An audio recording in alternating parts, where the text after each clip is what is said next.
being aware of how much everybody is already doing and needed to say.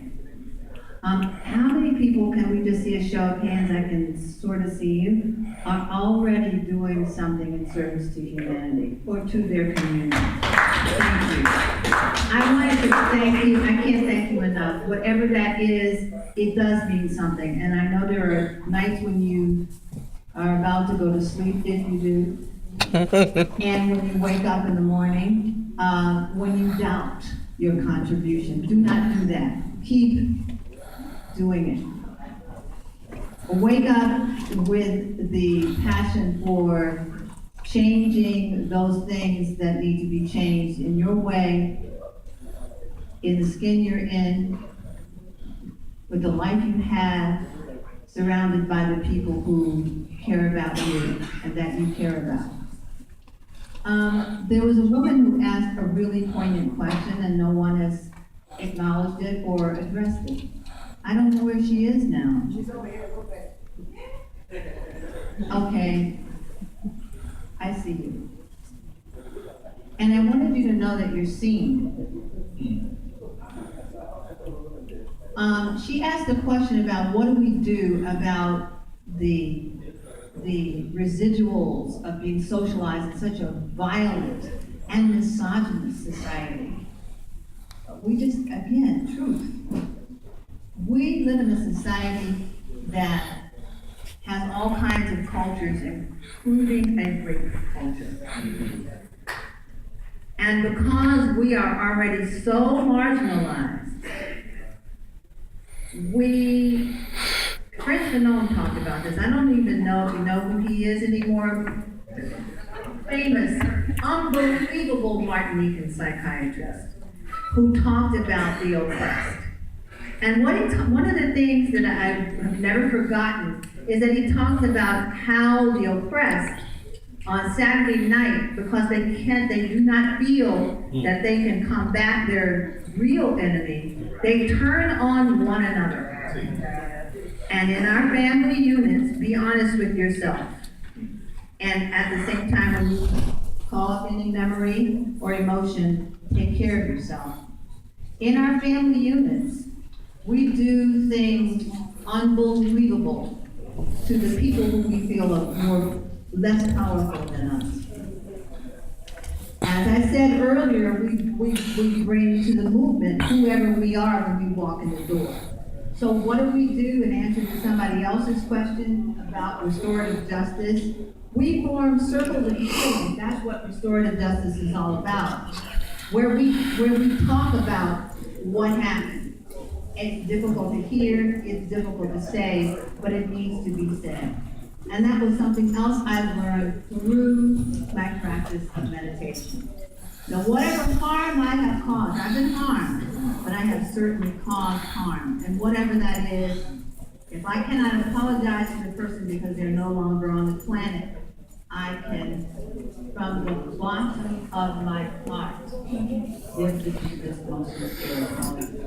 And for the people who are still here, I apologize. And for my children and my grandchildren, I tell them the truth of the light and shadows of my life. So your question is so beautiful. And restorative justice is one way. It's not something that absolves people of a crime or a harm. And that's a misunderstanding about it. It is something that allows for forgiveness to be given and accepted. And I wanted to share a story of my own restorative justice dialogue that I'm in right now, but I don't have time. So, but suffice it to say that one of the men who was convicted of conspiring to kill John Huggins has asked for my forgiveness. And do you know what? I gave it. Why not?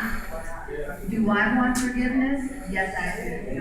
And we all deserve it. again, back to your question, what do we do about those who have been violated? If we were the one who did it, we apologize. If we know about it, we support. If not, we form little circles to talk about it, but not to have a pity party.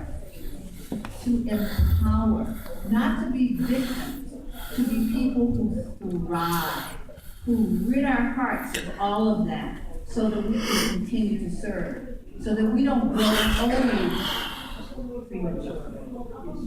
Because those wounds are not life-affirming. I hope I've answered both your questions by speaking like this. I wish I had more time. One other thing that I want to say is that there are all kinds of carceral sites in this world. The prisons are one of them, and the political prisoners there. There are women and children who are prisoners in their homes. And we in our respective communities, whatever they are, and you know what I'm talking about, because some of you, I can only imagine when a crowd like this gathers, there are all kinds of stories in the naked city. So, I personally was raped.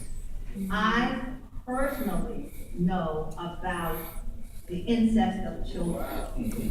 I personally have experienced the horrors of imprisonment, but not just all that in the steel and concrete. I experienced that.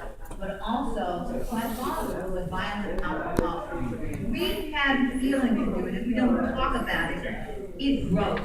The dark things grow in the darkness. When light is shed on them, so that they can't possibly hide, we become stronger and more powerful. I don't know who I'm talking to. Once again, I feel called to say these things. And thank you so much for your question. And feel empowered to take action that uplifts people. And about restorative justice, if you want to know more, you can read about it. It is not painless. It is not a shadow of an apocalypse. It is fierce. And it can change the way in which our children feel now because of our violent society. Our children feel they can kill one another. It's in the schools. It's in the juvenile hall. It's everywhere. And it will grow if we grow. So I just wanted to put that out there. And I don't know that there are people in this room who do not appreciate what I said about the dialogue on the end. I do not.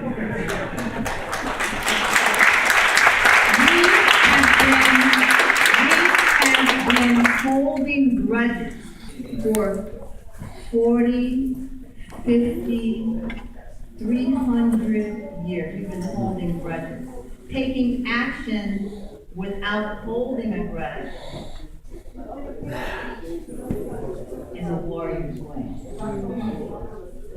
Thank you very much for each of you for taking your evening to be here and to sit patiently and to not have very much time to have your questions answered or the dialogue enriched by your voices. Your voices are important. And thank you to college, and to the students, and to Johanna, and to Rebecca, and to everyone who my friend who said we're messengers of God. Thank you, everybody, all the Black Panther Party members who are here, all of the activists in the room. Thank you for whatever it is that you're doing, and for what you will take away tonight, and think about, and the actions that you will continue to take.